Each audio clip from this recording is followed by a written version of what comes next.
my channel today. I thought I would do the second part of my record collection tour, which I first started around February this year, even further back than that perhaps, but it went down really well. It was really lovely showing a few of my favourite records and artists.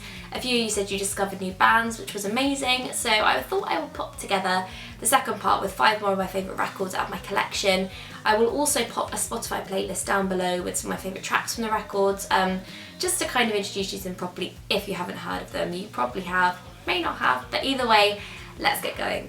Okay, so the first record I'm going to be talking about is probably one of my most recent pickups, and it is Blossom's debut album, which is self-titled and it's amazing.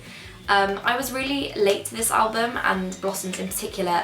A lot of people I know have been listening to them for a really long time. Joe's sisters are really on it with their music, and they were both listening to them for ages, and it was only after a really long time that I was like, yeah, I'm gonna give it a listen, and I haven't looked back since. The album is a really great, kind of just solid indie album, which, you know, sounds like a really shitty NME review, but it really is. Every single is great, and they're all kind of ones that you think that could be released, and be amazing. My favourite tracks on the album are probably Getaway, Texia, I think that's how you say it, At Most a Kiss. Are probably my favourite top 3, but there's so many good tracks on this, so if you're after a really great guitar band that you just want to repeat, then I definitely recommend giving this a listen.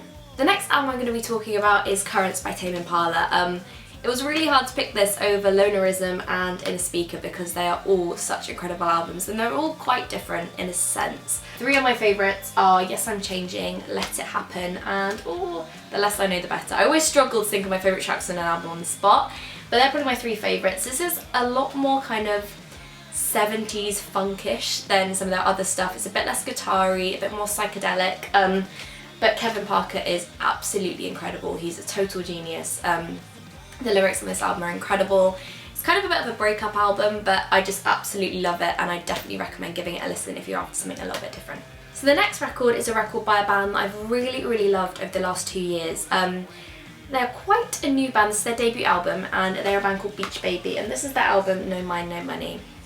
I first listened to Beach Baby, I think it was at the Great Escape Festival maybe 2 or 3 years ago, and I absolutely fell in love with them. I think it was kind of like a shot in the dark whether we were going to see them or not, because we kind of looked at all the artists playing, we're like, yeah, they could be good.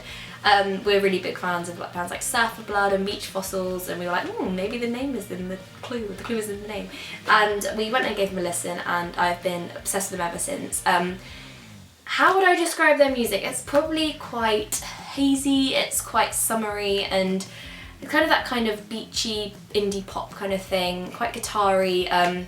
It's just a really easy listening album. It's got songs on there that you can kind of sing along to, but equally, you know, they're not huge anthemic songs. But it's just a really great album. There's some amazing tracks on here. My favourites are Ladybird, Limousine, and I love the title track No Mind No Money, but they're just, it's all a really good listen. But I'll pop some ones in a link below in a playlist so you can properly check them out. The 4th album I'm going to be talking about is by one of my favourite bands of all time, and this is by Arcade Fire, and is their album The Suburbs. This is by far one of my favourite albums of all time, like full stop, and it's probably one of my favourite records that I have.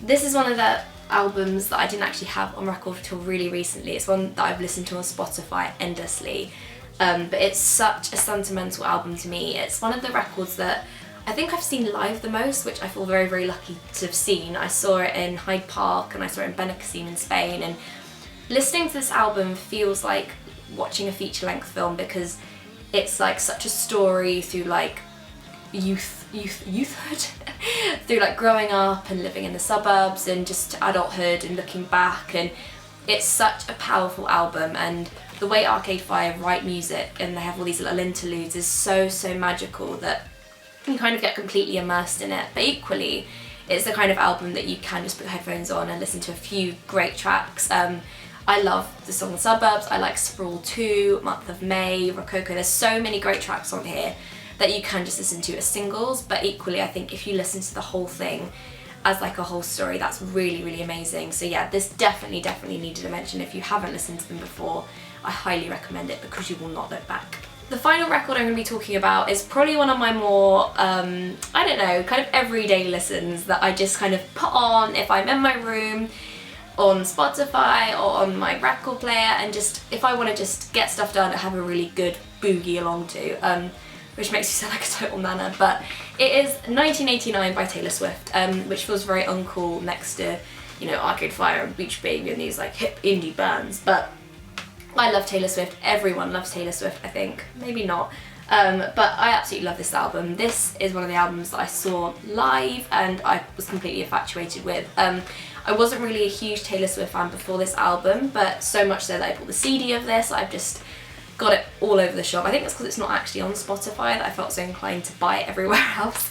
But it's just got so many good songs, like great pop songs, and Taylor Swift's kind of just really, really good at that. So I really wanted to include that, not because anyone wouldn't have heard of it, but because it's just one of my favourite records ever. So yeah.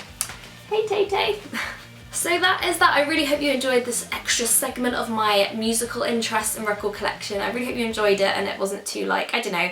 I feel sometimes with music videos people are a bit like, oh, she's talking about music, she thinks she knows what she's talking about. But I just thought I'd let you into a little insight about my own record collection. I really hope you enjoyed it. If you did, please give it a thumbs up and subscribe, and I will see you next time.